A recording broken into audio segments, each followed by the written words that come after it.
नमस्कार, मेरा नाम है हर्ष कौशिक। तो मेरी पहली शायरी है। मैं उस दिन वहाँ आया था जहाँ तूने मुझे मिलने के लिए बुलाया था। गया तो मैं पूरा था लेकिन अपनी रूह छोड़ आया था। तेरे कहने पर मैं सारे रिश्ते तोड़ आया था, पर अपनी कब्र का सामान वहीं छोड़ आया था। अगली है। अगर मेरी आंखों से गिरे हुए आंसुओं के बारे में पूछना है तो ज़मीन से पूछना। अगर मेरे आंखों से गिरे हुए आंसुओं के बारे में पूछना है तो ज़मीन से पूछना।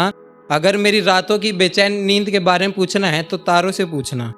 अगर मेरे अकेलेपन के बारे में पूछना है तो इन दीवारों से पूछना। आखिर में अगर मेरी इस हालत के बारे में पूछना है तो खुद से पूछना।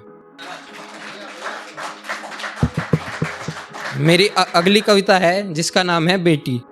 जब वो घर से निकली थी माँ बोली ध्यान रखना, अपने काम से काम रखना, शरीर पर चुन्नी की ढाल रखना।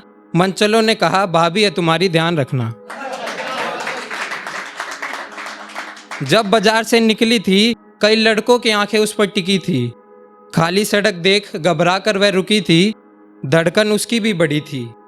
उज्जवल भविष्य के बारे में क्या सोचना, अब तो बस सही सलामत था घर पहुंचना, क्योंकि लोगों ने शुरू कर दिया था आंखों से नोचना।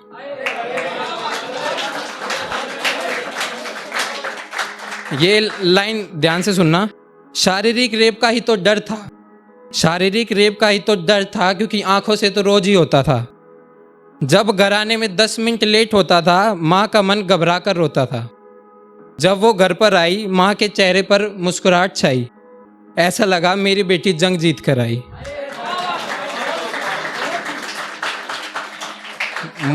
मुझे अपनी माँ बहनों की रक्षा करनी पड़ेगी, मुझे खुद से शुरुआत करनी पड़ेगी। अगली कविता है, इसका शीर्षक है मेंस्ट्रुएशन या फिर मासिक धमर। जब वह पहली बार उस दर्द से रोई थी उस रात चिंता में माँ भी कहाँ सोई थी।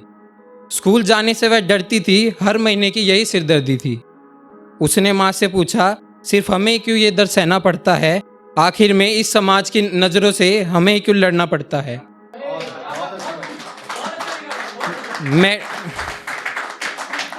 मेडिकल स्टोर पर वो खुले में सैनिटरी पैड देने से क्यों डरता है, माँ हमें यही सब कुछ क्यों सहना पड़ता है। घर की लक्ष्मी कहते हैं पर इन दिन मंदिर से दूर रखते हैं। घर की लक्ष्मी कहते हैं पर इन दिनों मंदिर से दूर रखते हैं। मंदिर में जो देवी है वो भी तो मेरे जैसी है।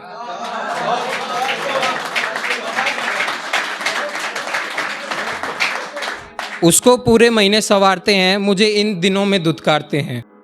माँ ये जो खून बहा है क्या वो सिर्फ तेरा है। माँ ये जो खून बहा है क्या वो सिर्फ तेरा है। पिता को भी साथ देना चाहिए, यही पक्ष मेरा है।